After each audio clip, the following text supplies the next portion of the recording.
All righty, welcome everybody. This is the Know, the show to get you in the know. Pregame show for the Saints, general NFL talk, and we'll talk some betting and some fantasy as well. So I have here Mr. Jason Watson with me. How you doing today? I'm doing pretty good. How about yourself? Can't complain. I know we already talked about LSU before we hopped on, but we'll kind of rehash it, man. That was rough, man. I know.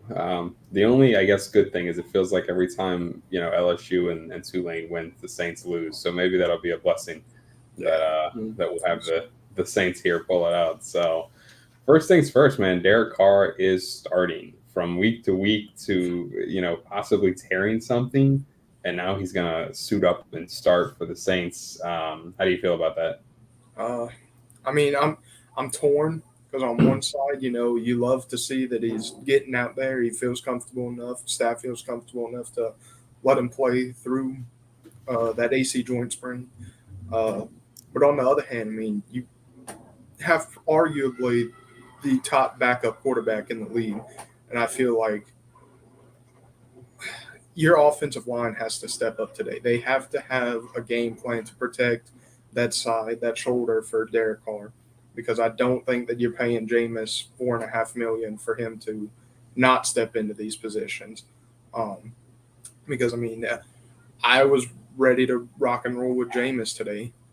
We'll see how Carr comes out and perform. I'm excited to see uh, what we can do with it, though.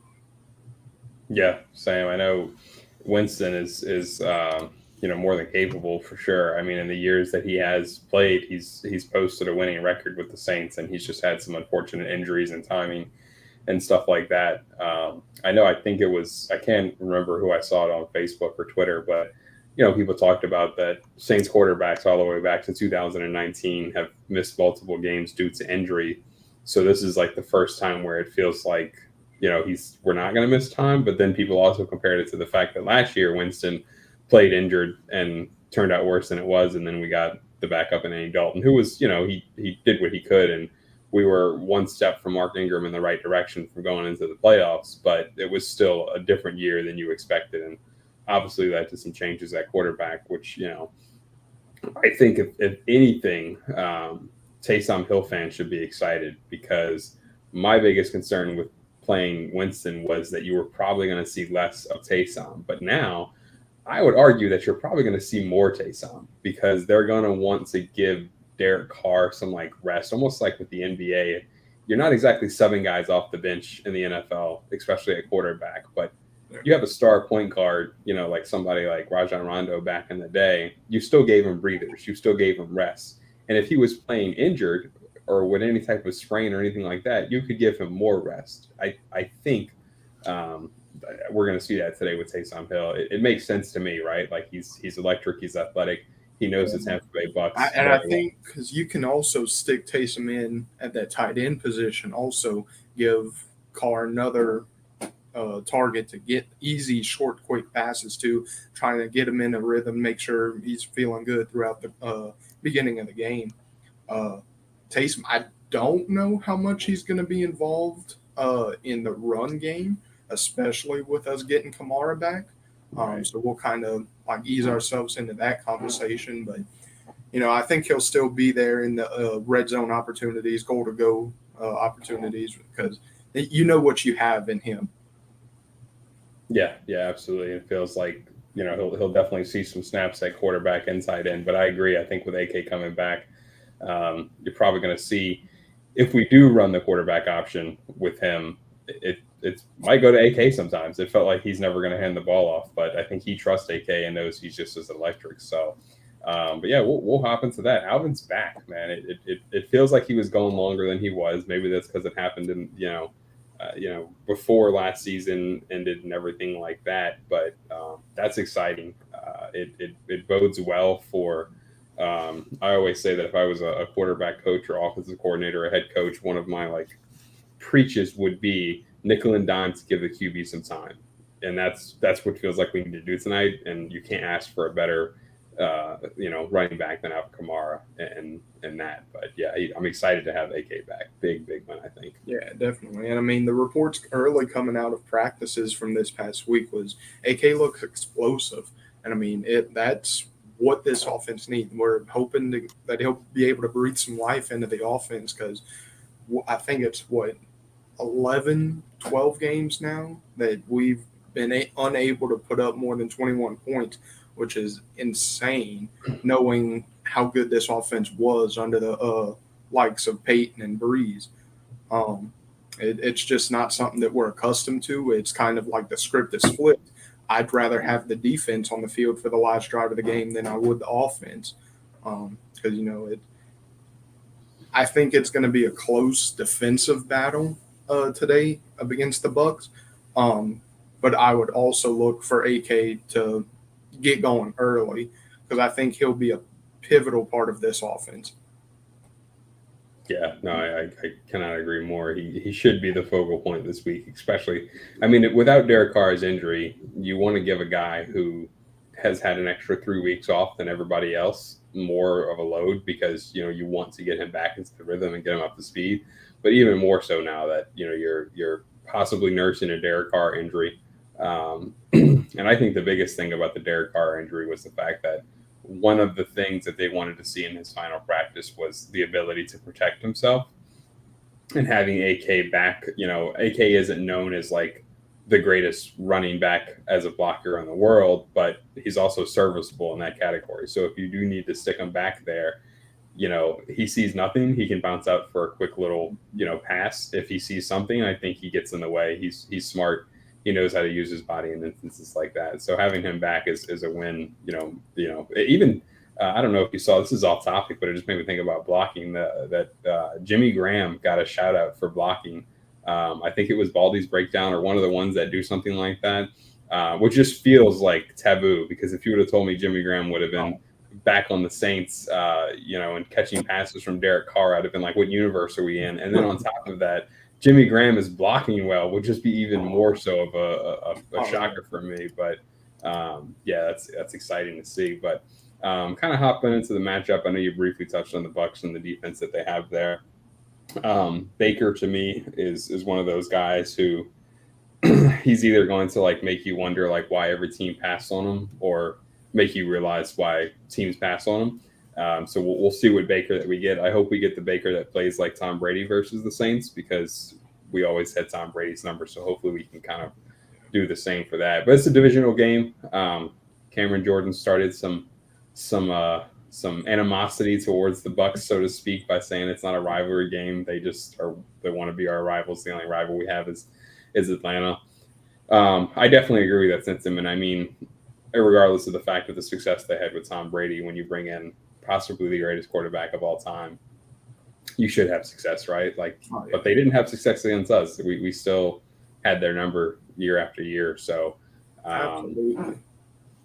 it's gonna be interesting. So score prediction, I think this is the game we break like 21 points. So I think it's gonna be close, but I'm gonna say like 24-21. I think it's gonna come down to a similar thing last week where we just need that one last drive and a field goal or a touchdown, and I think that's how it ends.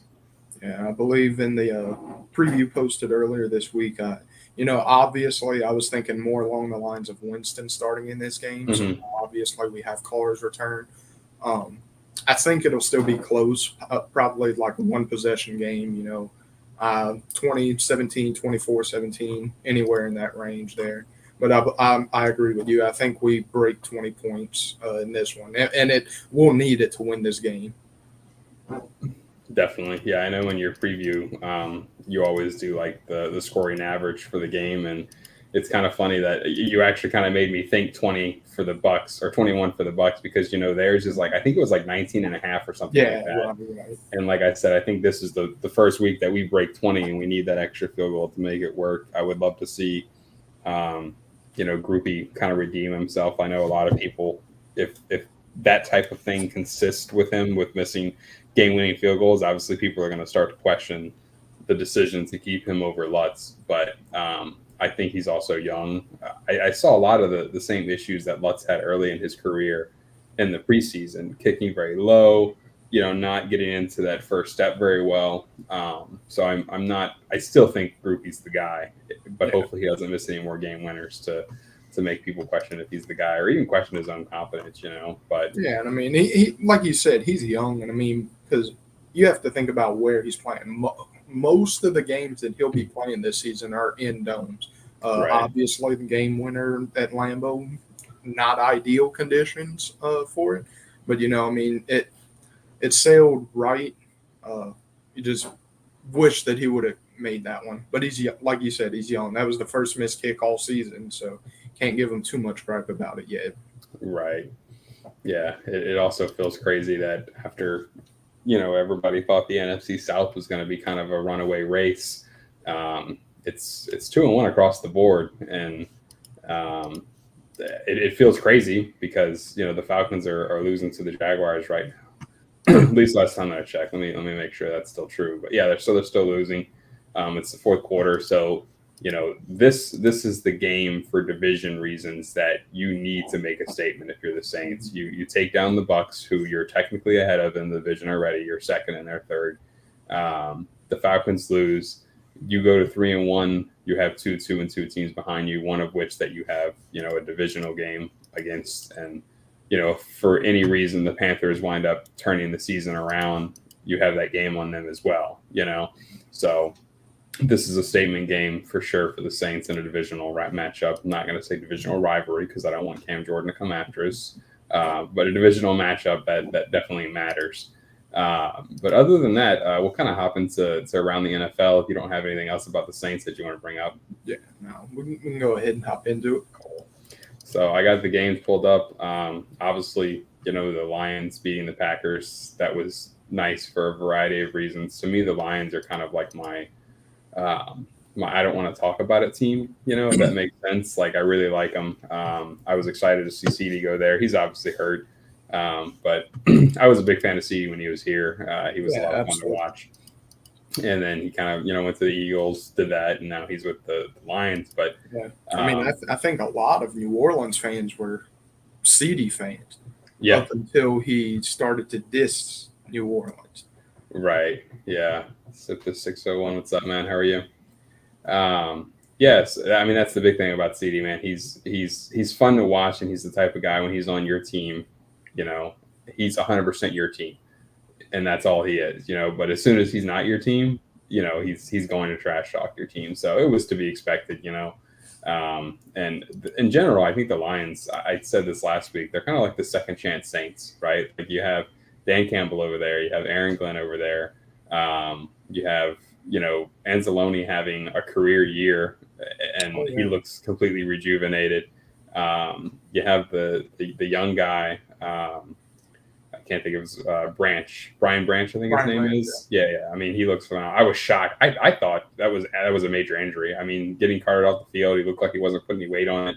Came back out, got hurt again. But that was impressive commitment from him to go back out there and to make that happen. But that was kind of my game to watch this week. Obviously, it's already passed.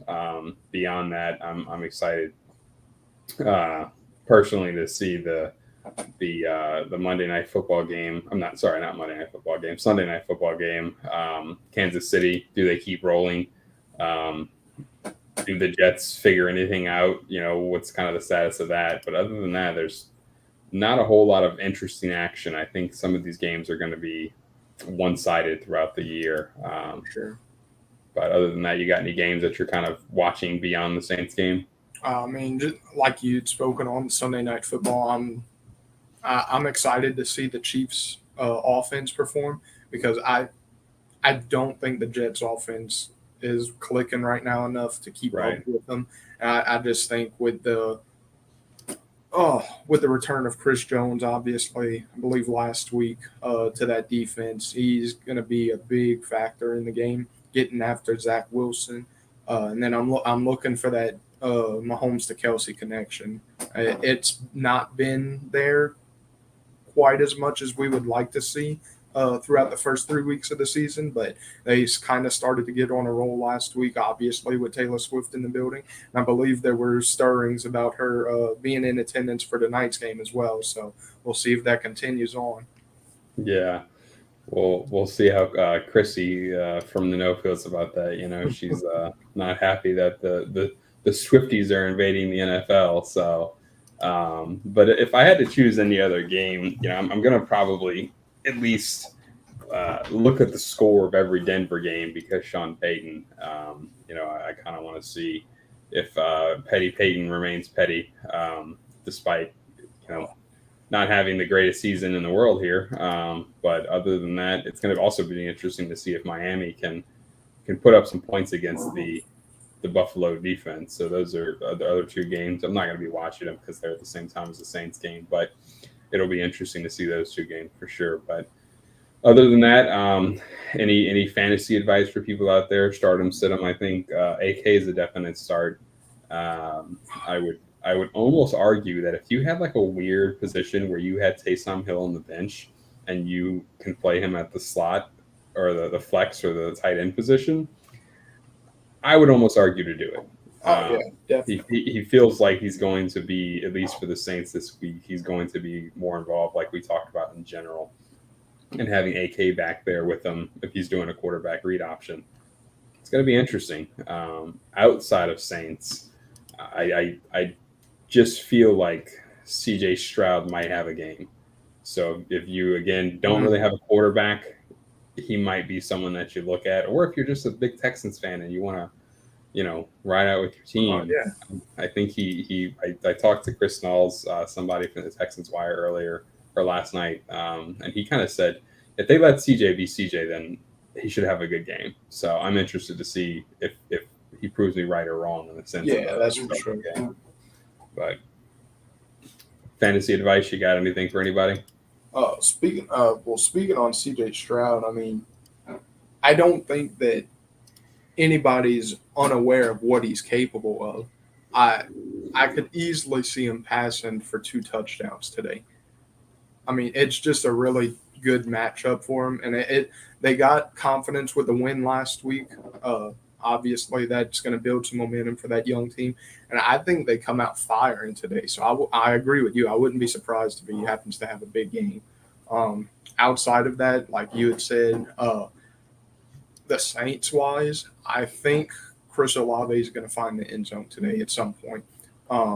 Michael Thomas obviously is going to be getting those quick passes into the red zone, but I think Olave is going to find him a target deep downfield with Derek Carr returning. So hopefully we're able to see him get more involved in the passing game again today. Yeah, definitely. We'll kind of slide into anytime touchdown scorer because Olave kind of touches that point. Last week, I made the prediction that I thought the tight ends were going to get in the end zone, and I said that I think they like Jimmy Graham more than Juwan in the red zone right now. I don't really know why. I think Juwan proved himself as a red zone threat, and they've kind of gotten away from him. But, I said I would, if I had to put money on either one of them, I'd go Jimmy Graham because I feel like he's more involved in the red zone. And sure enough, he found the red zone. But we'll take one Saint, and then we'll look at just some general names after that. Who do you got? Well, I'll say besides Olave. How's that? I know you already want him as a touchdown. Besides Olave. And see, I think that I disagree with you in this retrospect because I think Juwan is going to get more involved throughout this offense because Jimmy obviously found the end zone early last game. Didn't really hear too much more from him afterwards. And then obviously Moreau's been also dealing with some injuries time. I believe I would put money on Juwan Johnson scoring a touchdown today. Oh yeah, no, I was saying last week against the Packers was my prediction. I don't know why Jimmy's seeing more red zone action than Juwan. I think Juwan's that guy. I don't know why they aren't using him as much. It feels like especially with his height. Exactly. Yeah, he's big. If he would learn to box out similar to Jimmy Graham, I think he would be like the trifecta at tight end. He can run, he can catch, and he can block. He would be phenomenal.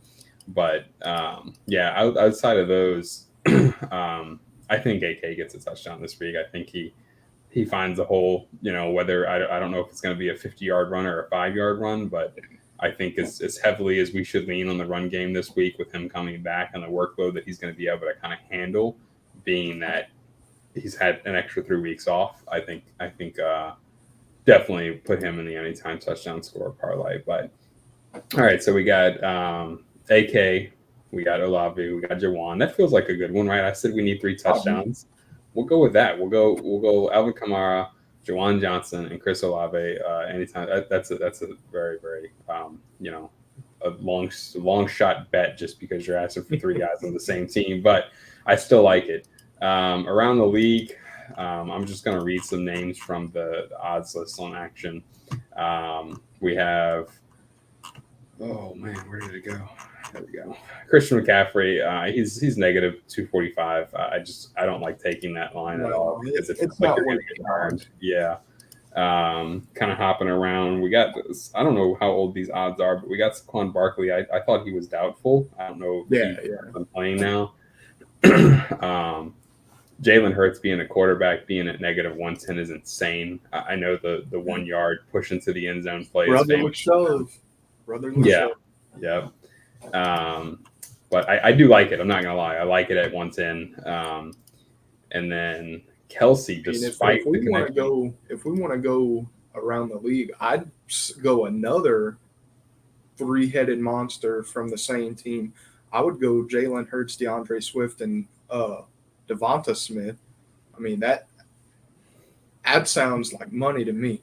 Right. Yeah. If you didn't like, and I don't even know who they're playing. Let's see. We got, it's the Commanders. So I don't. Now that I think about it, I don't know if Jalen gets in the end zone. He may be seeing, big old. What is? I can't think of his name right now. I can see because I made the comment last week about his stature reminded me of the Derrick Henry and the Mark Ingram picture where they're standing next to each other, and he like dwarfs the other guy because they had who was it? They had the quarterback standing right next to is his last name Young? I can't believe I'm forgetting. Chase Young, yeah. And man, he just looked like a giant in comparison. So I don't know. I don't know if I like. I don't know if I won't say I hate it. Jalen Hurts, he mostly is going out the middle for those touchdowns, right? But I imagine Chase Young, similar to most good ends, is going to rotate into the interior whenever it's necessary. So that should be interesting. But outside of that, I really like DeAndre Swift because he's at plus 125 right now. That feels like a value there. But other than that, I think I like Travis Kelce. I think I like DeAndre Swift. And then for around the league, I'm just going to throw AK on mine as well because it feels like, why not? Then I win twice if he wins both of them. So, but yeah, other than that, man, I think that pretty much wraps it up. We got score predictions down 24-21. What was your score prediction for the Saints? 2017. 2017. Okay, perfect. Yeah, Saints break that 20 mark and the Bucs come short of their 19.5 or whatever it may be. So other than that, man, you got anything else? Oh man, last piece of fantasy advice. I will say I have Mike Evans on my fantasy roster. I am sitting Mike Evans for today's game because there's no way that he's getting any close to the production that he's had against Marshawn Lattimore. Yeah, no, I'm right there with you. He gets frustrated early with Marshawn. Marshawn's a very physical cornerback, and that's the type of play that Mike Evans doesn't like. He's used to being bigger and stronger than people. For sure, and I really think Tampa Bay is going to have to find their running game early on in this game because if Marshawn is on Evans and then if Alontae Taylor plays anything close to what he did last week covering Chris Godwin, it's going to be rough for Baker Mayfield in that passing attack. Yeah, Baker's going to be scrambling a lot, and Cameron Jordan's going to think that's Matt Ryan back there. So, maybe it will be a rivalry game. Right, it'll turn into it whether or not we like it. All righty, man. Well, hey, who dat? We'll see how this game goes, and we'll see y'all for the post game. Yes, sir.